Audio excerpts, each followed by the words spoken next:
ሰላም ጤና ይስጥልኝ ውድ አድማጮቻችን። በዛሬው አጭር ቆይታችን በመጽሐፍ ቅዱስ ውስጥ ለዓለም ፍጻሜ ምልክት ሆነው ከተገለጹት በርካታ ምልክቶች ዘንድ የተፈጸሙት 5ቱ ምልክቶች ምን እንደሆኑ እናያለን። በምድር የምንኖርበት ዋናው አመክንዮ ለዘላለም ሕይወት መዘጋጀት ነው። የተሰጠንን ውድ ጊዜ አሟጠን በትክክለኛው መጠን መጠቀም ዘላለማዊ ሕይወትን ለመውረስ የምናደርገው ዝግጅት ክርስቲያናዊ ጥበብን የተሞላ መሆኑን ያመለክታል። በመጽሐፍ ቅዱስ ጌታችን ደቀ መዛሙርቱን ጌታችሁ በምን ሰዓት እንደሚመጣ አታውቁምና እንዲሁ ንቁ በማለት ደጋግሞ አሳስቧቸዋል። ምንም እንኳን በርካታ ሰዎች ሞትን ከመፍራት የተነሳ ምጽአቱን ከማሰብ የሚርቁ ቢሆንም ስለዚህ ማሰብ ግን የበለጠ ንቃት የሚፈጥር ጠቃሚ ሕይወት መሆኑን መገንዘብ ያስፈልጋል።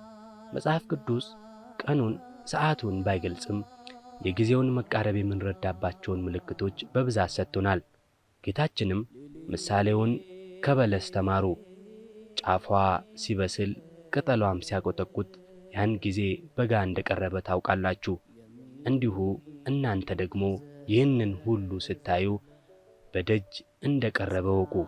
እውነት እላችኋለሁ ይህ ሁሉ እስኪሆን ድረስ ይህ ትውልድ አያልፍም በማለት ክርስቶስ መመርመር ምን ያህል ወደ ምጽአት እንደተቃረብን ምልክት ሊሰጠን እንደሚቻል አስተምሮናል።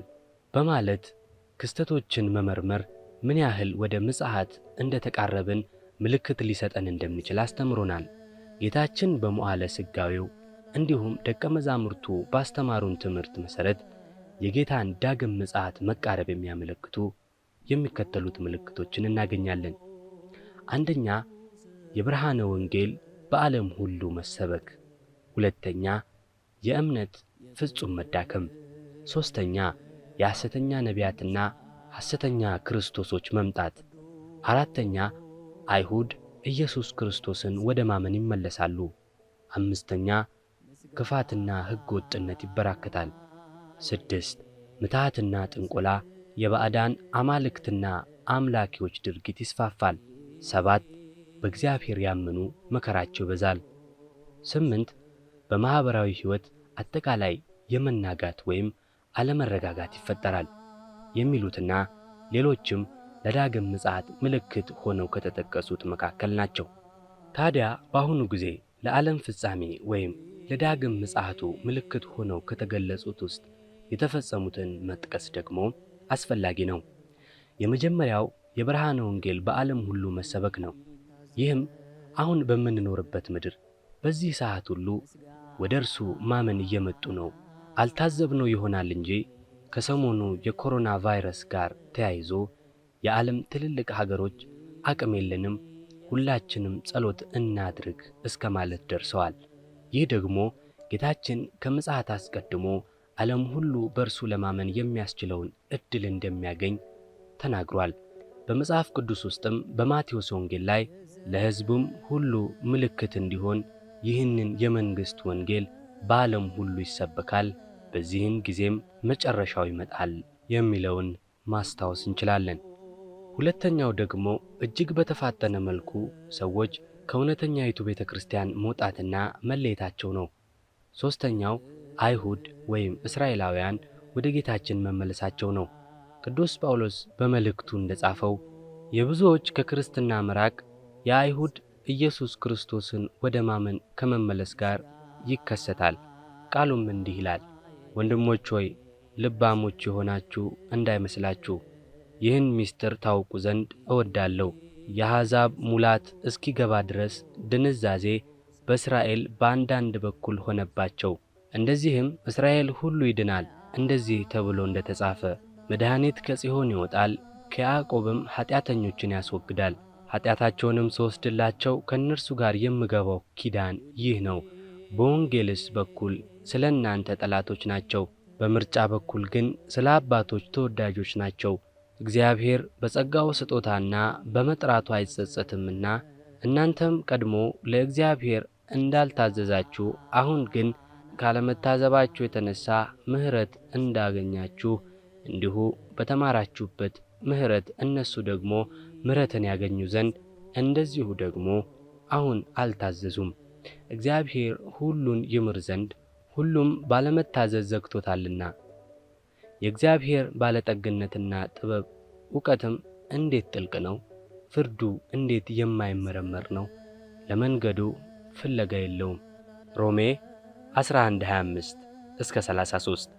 አራተኛው የሐሰተኞች ነቢያትና የሐሰተኞች ትምህርት መስፋፋት ነው። በዚህም ላይ በቅዱስ መጽሐፍ ጌታችን ብዙዎች እኔ ክርስቶስ ነኝ እያሉ በስሜ ይመጣሉና ብዙዎችንም ያስታሉ፣ ሐሰተኞች ክርስቶሶችና ሐሰተኞች ነቢያት ይነሳሉና ቢቻላቸውስ የተመረጡትን እንኳን እስኪያስቱ ድረስ ታላላቅ ምልክትና ድንቅን ያሳያሉ በማለት ብዙ የሐሰት ነቢያትና ትምህርቶች በክርስቶስ መምጫ ጊዜ እንደሚፈሉ የቃሉ ባለቤት ነግሮናል። ራእየ ዮሐንስም የክርስቶስ ተቃዋሚው ሐሳዊ መሲህ ወይም 666 በመባል የሚጠራው ስለሚያደርጋቸው ሐሰተኛ ተአምራት በሰፊው ያስረዳል። አምስተኛውና የመጨረሻው ለዓለም ፍጻሜ ምልክት ከተባሉት የተፈጸመው የሥነ ምግባር ደረጃ ዝቅ ማለት ነው። የአስፈሪ ወንጀሎች መስፋፋት፣ የጥንቆላና ሰይጣናዊ አሰራር መበራከት ሁነኛ ማሳያው ነው። እነኚህ ከላይ የገለጽናቸው ምልክቶች በአሁኑ ወቅት የተፈጸሙና ዓለም በሙሉ ያወቀው ጉዳይ ነው። ሆኖም እነዚህን ሁሉ ብንመለከትም ዓለም የሚፈጸምበትን እርግጠኛውን ጊዜ ግን መናገር አንችልም። ምክንያቱም ያቺን ሰዓት ማንም ከእርሱ ከፈጣሪ በቀር አያውቃትምና። ማንም እንደዚህ ነው እንዲያ ነው ቢላችሁ እንዳያስታችሁ ባላችሁበት ጽኑ። መቼ እንደሚመጣ ባናውቅም እኛ ግን በጊዜ መሰናዳቱ ይበጃልና ሁላችንም በንስሐ የምንታጠብበትን ዕድል እንፍጠር። ውድ የተቄል ሰብ አድማጮች፣ የዛሬው ዝግጅታችን ይህንን ይመስላል። መልእክቱን አሁን ይህን እያደመጣችሁ ያላችሁ ሰዎች ጆሮአችሁ ደርሷል። ስለዚህ ውሳኔው እናንተ ነው። እናመሰግናለን።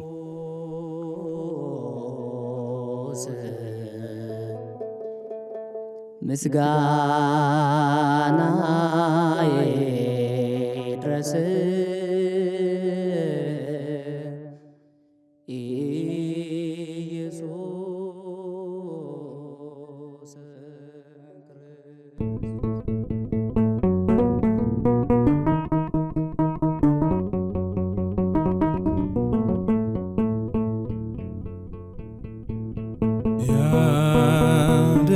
ተጣራ እግዚአብሔርም ሰማው ደርሶ ስላንኳኳ ከጸባዖት እንባ አምላክ በቸርነት በምሕረት ጎበኘው። ባለቀሰ ጊዜ ግራ የገባው ሰው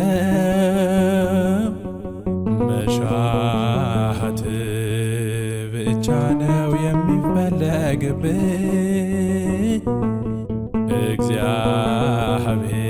እግዚአብሔርን ጥራ ምን ትድናለህ?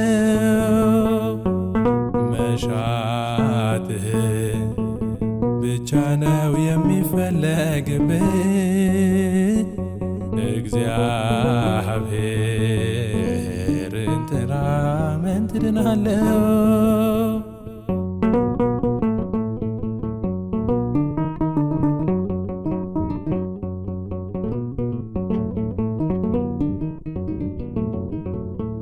ንገረው ችግርህን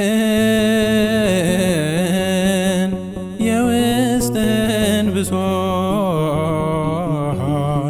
ይሽረዋልና አስፈሪውን ሕይወት። ግራ የተጋባው የተከፋው ገጽህ ያበራል በጸሎት አምላክህን ጠርተህ። መሻትህ ብቻ ነው የሚፈለግብህ። እግዚአብሔርን ጥራ ምን ትድናለህ? መሻት ብቻ ነው የሚፈለግብህ እግዚአብሔር